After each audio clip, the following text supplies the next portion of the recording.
नमस्कार दर्शक बंधु मु ज्योतिर्विद सुधीर स्वागत जनाऊँ मोर आज स्वतंत्र उपस्थापना को कर्कट राशि 2024 मसीहार भाग्यफल संपर्क में आम आज आलोचना करुचे।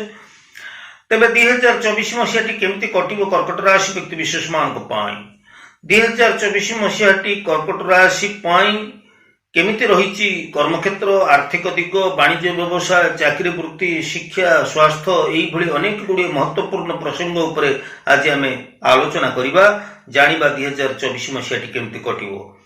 तेबे दर्शक बंधु आमर महाभारत दान धर्म पर्व कहुई जे केवल ग्रह नक्षत्र न करुति शुभाशुभम सर्वमात्मा कृतकर्म ग्रहवाद लोकायति।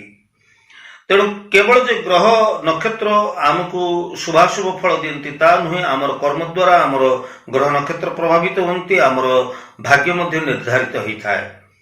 तेणु से हूँ तो आमर भागवत कहुई जे कर्म करिबो नाना मते फलिबो कर्म रायते।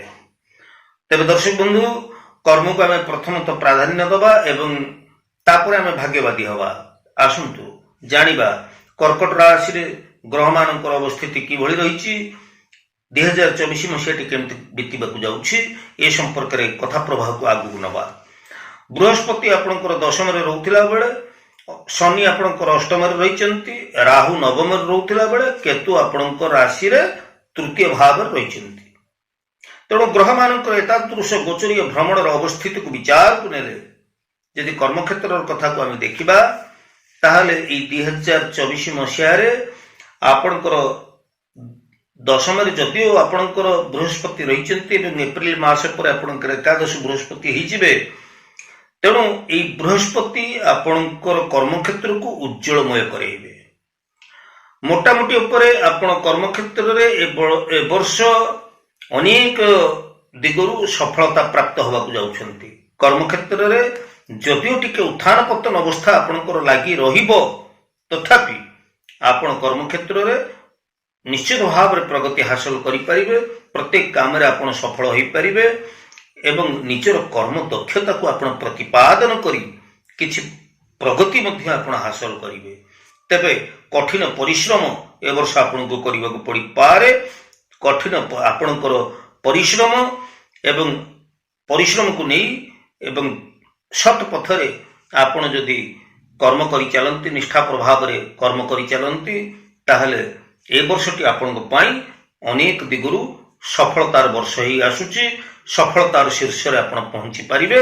निष्ठापर कर्म एवं आपण जदि धर्म पथरे चलिबे सत पथरे चलिबे निश्चित भाव रे आपण ए वर्ष भाग्य को उज्जवलमय करि पारिबे।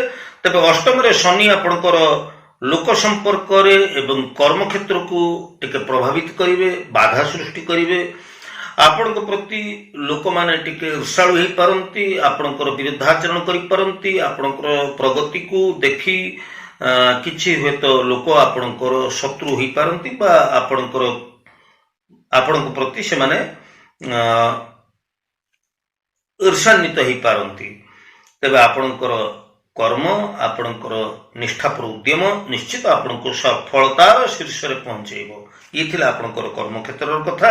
पारिवारिक दाम्पत्य जीवन कथा को जदि आम लक्ष्य करवा आपणकर अष्टम रे शनि रहुथिबा जोगु एवं शुक्रंकर अवस्थिति को विचार को नेले ए वर्ष आपण पारिवारिक तथा सामाजिक जीवन रे समस्त सहित उत्तम बुझामणा रक्षा करी ए वर्ष आपण चलंतु। आपणकर संपर्क रे आपण धोखा पाई पारंती।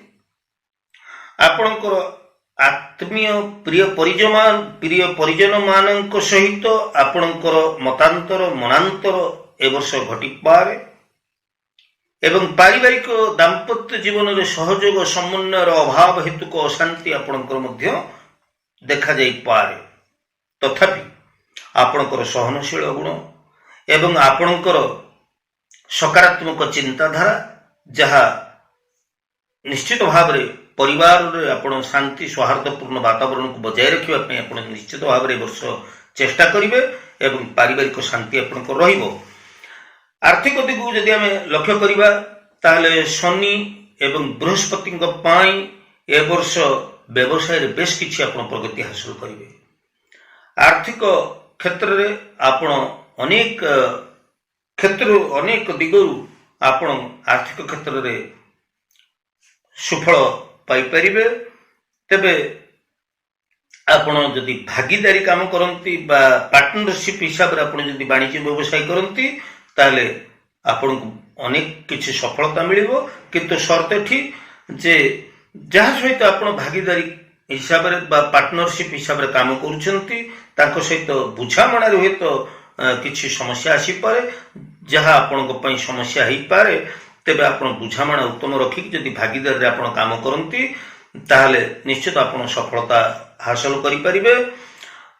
ଶନିଙ୍କର ଅବସ୍ଥିତି ପାଇଁ ଆପଣଙ୍କର ଲୋକ ସମ୍ପର୍କରେ ବା ଆପଣଙ୍କର ଆତ୍ମୀୟତାରେ ଟିକେ ଆବିଳତା ଶନି ସୃଷ୍ଟି କରିପାରନ୍ତି, ସେଥିପାଇଁ ଆପଣଙ୍କୁ ଯତ୍ନବାନ ହେବାକୁ ପଡ଼ିବ।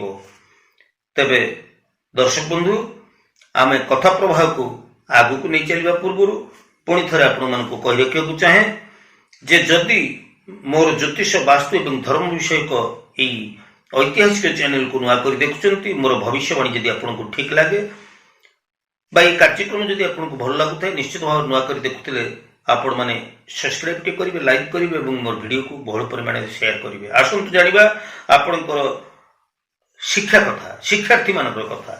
ମିଥୁନ ରାଶିର ବ୍ୟକ୍ତିବିଶେଷ ଏ ବର୍ଷ ଉଚ୍ଚ ଶିକ୍ଷା ପାଇଁ ଆପଣ ବିଦେଶ ଯାତ୍ରା କରିବେ। ଶିକ୍ଷା କ୍ଷେତ୍ରରେ ଆପଣଙ୍କୁ ଅନେକ ଶୁଭ ଫଳ ମିଳିବ। ମାନସିକ ସ୍ଥିତିକୁ ଏ ବର୍ଷ ନିଜ ଆୟତ୍ତରେ ରଖନ୍ତୁ। ଶିକ୍ଷାର୍ଥୀମାନେ ଚଞ୍ଚଳ ମନା ହୁଅନ୍ତୁ ନାହିଁ।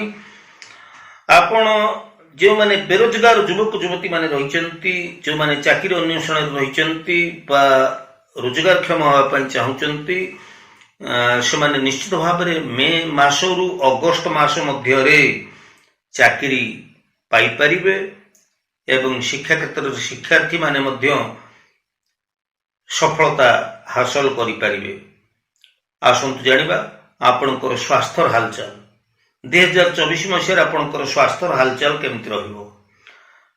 ଏ ବର୍ଷ ଆପଣଙ୍କର ରାହୁ ନବମରେ, ଶନି ଅଷ୍ଟମରେ, କେତୁ ତୃତୀୟରେ ଥିବା ଯୋଗୁଁ ଏବଂ ବୃହସ୍ପତି ଏପ୍ରିଲ ମାସ ଯାଏ ଦଶମ ଭାବରେ ରହୁଥିବା ଯୋଗୁଁ ସ୍ୱାସ୍ଥ୍ୟ ସଚେତନତା ପାଇଁ ଆପଣ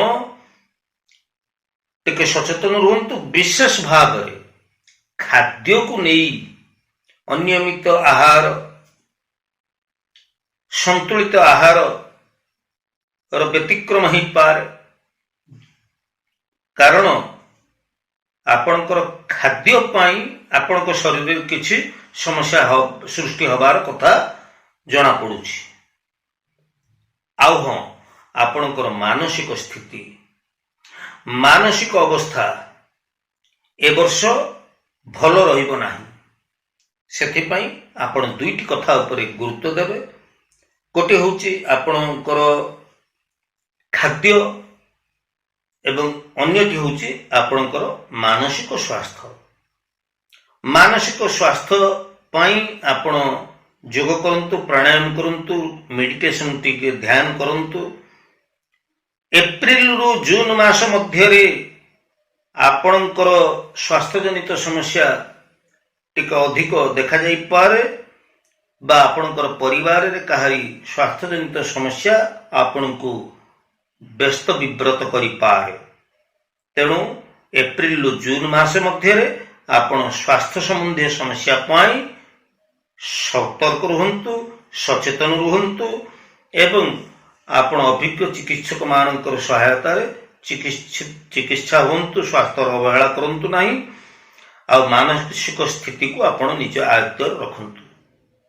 ତେବେ ଦର୍ଶକ ବନ୍ଧୁ, ପ୍ରତିକାର ସ୍ୱରୂପ ଆପଣ ପ୍ରତ୍ୟେକ ମଙ୍ଗଳବାରରେ, ଶନିବାରରେ ଯଦି ହନୁମାନ ଚାଳିଶା ପାଠ କରନ୍ତି, ହନୁମାନ ଦର୍ଶନ କରନ୍ତି, ହନୁମାନଙ୍କର ବଜରଙ୍ଗ ବାଣ ଯଦି ଆପଣ ପାଠ କରନ୍ତି, ତାହେଲେ ନିଶ୍ଚିତ ଭାବରେ ଆପଣ ଶୁଭ ଫଳ ପ୍ରାପ୍ତ ହେଇପାରିବେ। ସର୍ବାରିଷ୍ଟ ଶାନ୍ତି ହେଇ ଆପଣଙ୍କର ଏଇ 2024 ମସିହାଟି ଖୁବ୍ ଭଲରେ ବିତିବ। ତେବେ ଏଇ ଥିଲା 2024 ମସିହାର ଭବିଷ୍ୟବାଣୀ ବା ଭାଗ୍ୟ ଭବିଷ୍ୟ। 2024 ମସିହାର ଭାଗ୍ୟଫଳ ସମ୍ପର୍କରେ ଆଜିର ଏହି ଉପସ୍ଥାପନାଟି ଆପଣଙ୍କୁ କେମିତି ଲାଗିଲା?